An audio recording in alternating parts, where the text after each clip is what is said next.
Hunters stars Al Pacino and Logan Lerman and is a series available on Amazon Prime. It's 10 episodes in length. It follows Al Pacino as a leader of a gang of Nazi hunters in 70s New York. Logan Lerman is a young lad whose grandmother gets killed by an unknown person, and it transpires that it was a Nazi and his grandmother was part of this Nazi hunting team. Over the course of the series you find that his grandmother was in a camp in Germany with Al Pacino's character, and they had a relationship, and this brings him into the team and sort of motivates him. And during the course of the series you're introduced to the sort of crazy members of this team, and you get sort of tales and backstories of the horrors that went on during the Holocaust. I assume that whilst there might be some mild exaggeration for dramatic purposes, a lot of these tales are probably based on real accounts, because otherwise they would have sort of hell to pay with you know, various associations that will come after them immediately. I think it's an excellent series. Al Pacino is really good in it, and Logan Lerman is as well. There's no sort of overacting. It does have these sort of fantasy elements to it, where you might get a song and dance number, you might get an animated sequence, you might get this sort of pretend quiz show that's sort of explaining various points in a sort of sarcastic way, but it's also a better way to get across it than becoming all preachy. It's sort of like sugar in the pill almost, and I think that's really good because it comes out of nowhere and it really helps. The plot takes a turn in about episode 4 or 5 when you find out what the Nazis are up to, and they have to step it up a gear to sort of beat them, because you find out that it's not just Nazis that have been randomly, you know, escaped to the US. They are actually all working towards a goal.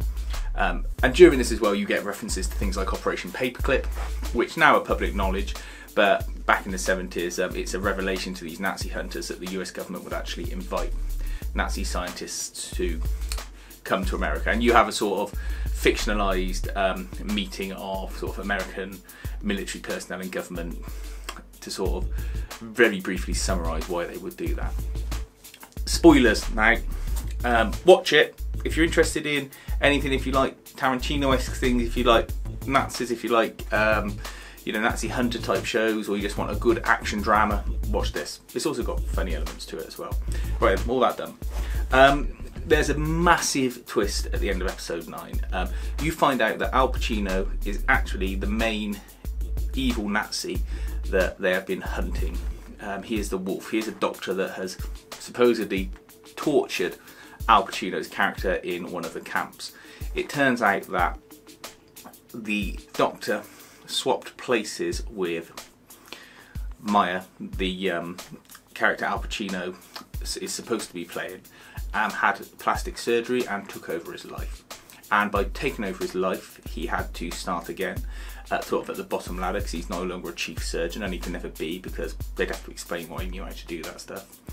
And he gets a sort of redemption or sort of new understanding for being Jewish. He fully becomes Jewish, he commits to being Jewish, and he sort of, yeah, tries to atone for his sins by undertaking this Nazi hunting. And you realise that when you think back over the series, there are moments where he kills Nazis and they haven't got sort of sufficient evidence, and his partners have all said, you didn't know that they were actually a Nazi, you never confessed. And he goes, I know they were.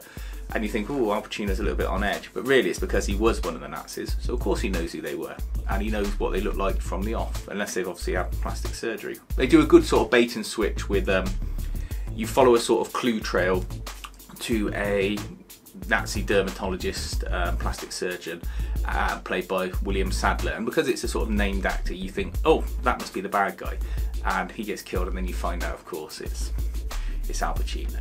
And they spend a good amount of time dealing with that and trying to explain both points of view, and it's good. Shame is Al Pacino gets killed, didn't like that, and then at the very end you find out that the colonel, this lady who has been orchestrating this Nazi plot, she, I think, is Eva Braun, Hitler's girlfriend, and she's in Argentina. There's a load of clones of little blonde-haired, blue-eyed boys around the dinner table, and then Adolf Hitler, old man Adolf Hitler, turns up to the dinner table, and you kind of think, oh shit, it's gone there. It could end there, and it'd be a great encapsulated series. I think if it's got anything in it, it's probably got one more series in it. Because Al Pacino's not about anymore in the series, I think it will lose some pelt, but I'll be interested to see what they do if they do a series 2. I haven't read any reviews for it, so I don't know if it's been well liked by other people, or whether it's sort of just passed people by, or whether everyone thinks it's a bit silly. But I certainly enjoyed it, and I would recommend it to anyone to watch.